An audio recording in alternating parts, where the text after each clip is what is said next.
You're being played. Right now. This very second. That promotion you're chasing? That house you're saving for?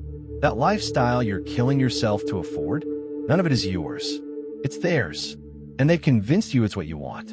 There's a reason you feel empty despite checking every box they told you to check. Why success feels like a prison with better furniture. Why you're more anxious now than when you had nothing. It's not because you're broken. It's because you're living someone else's life. You follow their script, chase their prizes, measure yourself by their scoreboard. You think you're winning, but you're just a high-performing slave with a nice salary and a good credit score. Here's what they don't want you to know. The game is rigged.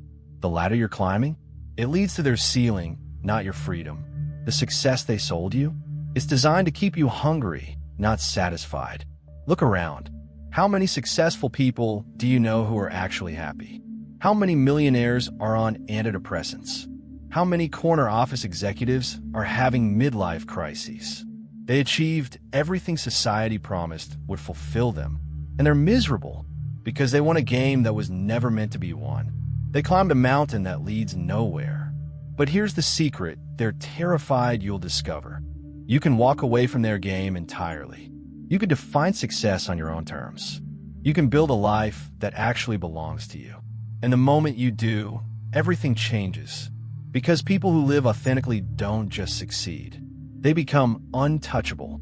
Here's the terrifying truth. If you don't break free from their success trap, you'll spend your entire life as an actor in someone else's movie. And you won't even realize it until the credits roll. Think about it. Every goal you're chasing right now, where did it come from? Your parents? Your friends? Instagram? LinkedIn? That voice in your head telling you what success looks like isn't even yours. It's a program they installed when you were too young to question it.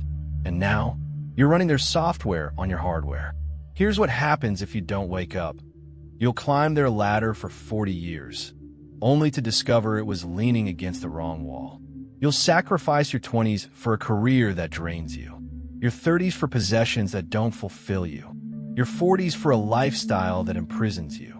You'll become one of those people who has it all but feels empty inside, who makes six figures but can't sleep at night, who looks successful on paper but feels like a fraud in real life. Because you achieved everything except the one thing that actually matters, becoming who you really are. But here's the part that should scare you most. They're counting on this.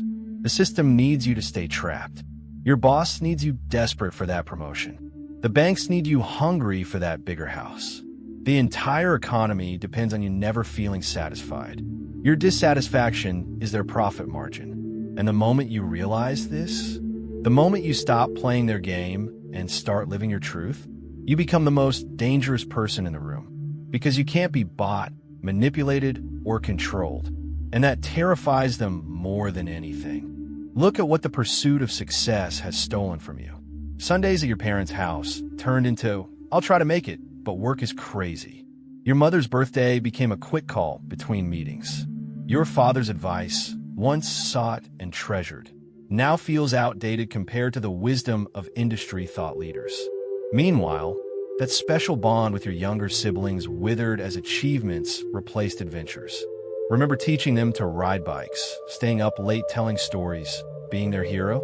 That got replaced by occasional texts and distracted conversations where you're mentally calculating tomorrow's to-do list. The system didn't just reshape your calendar. It rewired your heart to believe that proving your worth through achievement matters more than the people who loved you before you achieved anything at all. Your parents have watched you transform from their child into a resume with legs. Your siblings have witnessed their playmate become a stranger who brings expensive gifts but never has time to really see them. And the bitter irony? When you finally reach that success summit, you'll look around for someone to share it with and realize the people who would have cared most now feel like distant relatives rather than your first home. The greatest minds in history saw it coming. They rejected the conventional path and built something entirely their own. Steve Jobs dropped out of college to follow his curiosity. Everyone called him crazy. He built Apple. Thoreau walked away from society's expectations to live deliberately at Walden Pond. People thought he was wasting his potential. He wrote the blueprint for authentic living that's still changing lives 150 years later. Musk ignored traditional business models and chased impossible visions. The experts said he'd fail. He revolutionized multiple industries. Oprah was told she was unfit for television news.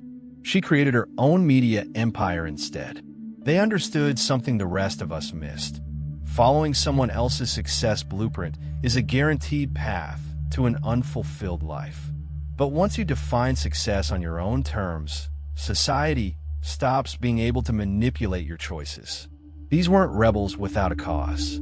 They were people who realized that the conventional definition of success was designed to serve everyone except the person pursuing it.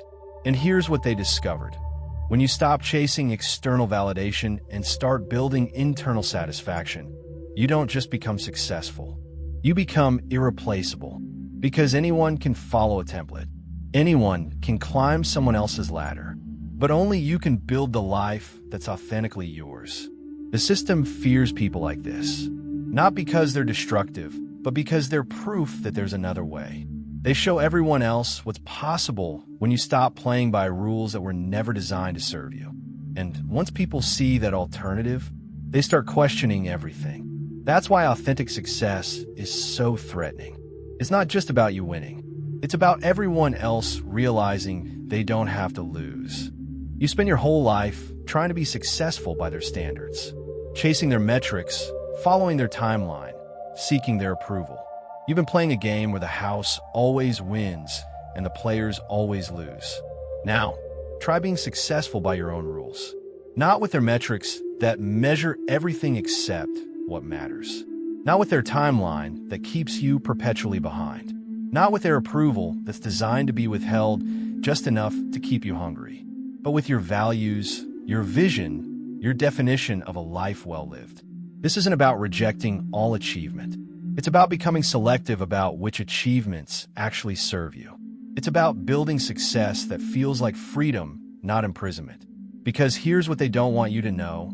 The person who chases external validation is forgettable. They're interchangeable, replaceable. But the person who lives by internal conviction, they become a force that others either follow or fear.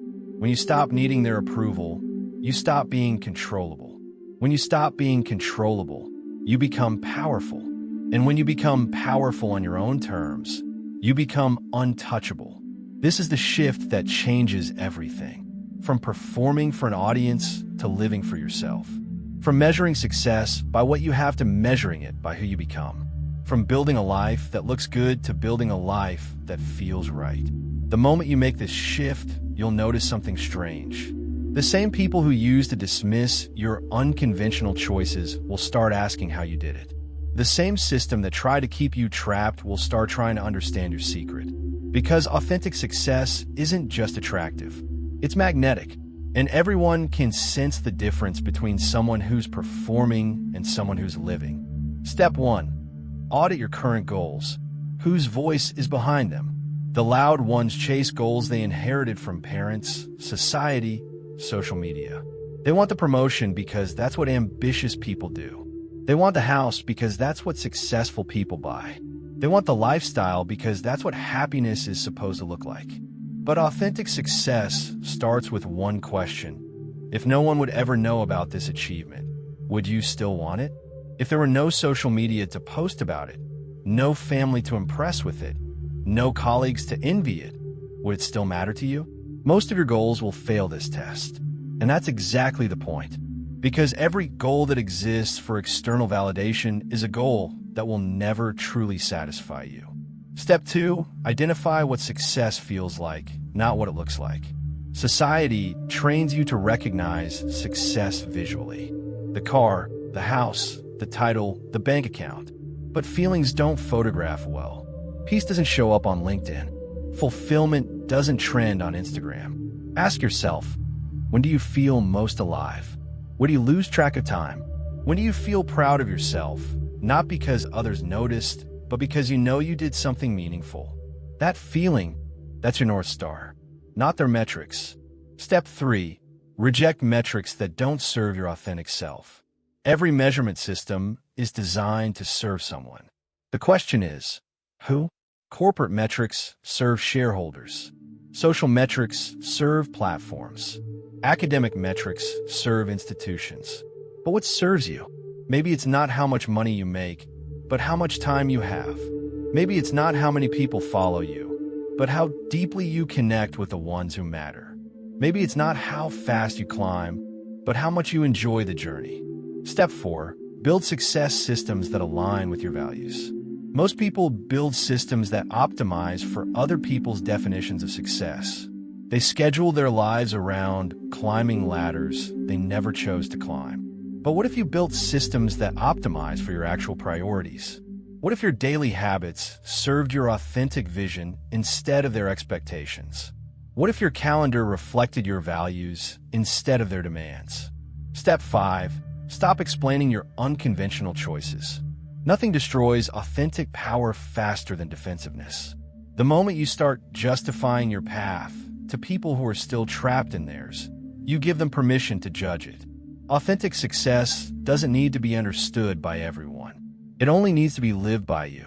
And the less you explain it, the more powerful it becomes. Because people fear what they can't categorize more than what they can criticize. You've reached the point where success isn't something you perform, but something you experience. This isn't just semantic wordplay. It's a fundamental shift in how you move through the world. The performing successful person is exhausting to watch. Always on, always positioning, always translating experiences into status, always living as if being filmed for their highlight reel. They achieve not to experience the achievement, but to be seen achieving. They travel not to experience the place, but to be seen in the place. They connect not to experience the person, but to be seen with the person. The experiencing successful person is something else entirely. They've developed what you might call success immunity, not against achievement itself, but against its hollow definition. They can receive accolades without getting high from them. They can be recognized without needing the recognition. They can win without becoming addicted to winning. Look at people who've found this freedom. The artist who creates without checking likes, views, or sales. The entrepreneur who builds what matters regardless of what's trending or funded. The parent who measures success by connection, not by how their child compares to others. The professional who turns down promotions that would give them status but steal their time. These people seem strange to the success-addicted world. They don't chase promotions reflexively. They don't upgrade their lives just because they can. They don't explain their choices to those who wouldn't understand anyway. They don't seem desperate for anything. Not validation, not status, not even happiness as it's conventionally marketed. What they've discovered is that true fulfillment comes not from climbing higher, but from aligning deeper. Not from having more, but from wanting what they already have. Not from being seen as successful, but from experiencing success on their own terms. This isn't philosophical theory. It's practical freedom. It's waking up without immediately checking how you're measuring up. It's making decisions based on what brings meaning, not what brings status. It's being able to walk away from opportunities that would impress others but diminish your life. It's the freedom to say enough and actually mean it. To celebrate what you have rather than immediately replacing it with desire for more. To feel successful not because of what you've accumulated, but because of what you've become. The world can't control someone who measures success differently. Advertising doesn't work on them. Status anxiety can't touch them. FOMO becomes meaningless when you know exactly what matters to you and what doesn't. The constant pressure to achieve more, have more, be more simply dissipates. This phase isn't about withdrawal from achievement. It's about intentional engagement with it. You might still pursue ambitious goals, still create remarkable things, still accumulate conventional success markers. But you do it from a fundamentally different place. Not from lack seeking fulfillment, but from fulfillment expressing itself.